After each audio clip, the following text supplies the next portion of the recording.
అయితే ఇళ్ళకెళ్తే ఆడవాళ్ళు అన్నం వండుదామంటే మాకు గ్యాస్లు అయిపోయినాయి అంటున్నారు.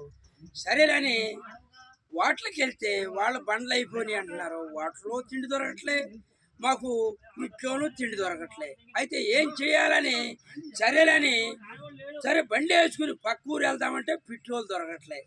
అంటే ప్రభుత్వం అనేది ఎంత బాగుందో మనం ఎవరికి చెప్పదగినట్లే. అయితే కూటమి ప్రభుత్వం బాగానే ఉంది. ప్రభుత్వం వారిని మేము ఏమంటలే. పెట్రోల్ ఉంటే లేదు, డీజిల్ ఉంటే దొరకట్లే. మన ప్రభుత్వం అనేది బాగానే ఉంది.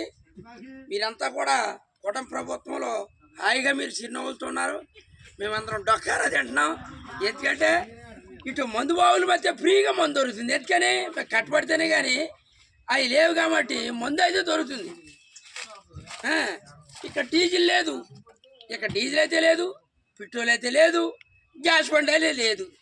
అందుకని మీ జీజీ వై ఎల్లప్పుడూ ప్రసిద్ధ మనిషి మీ జీజీ వై.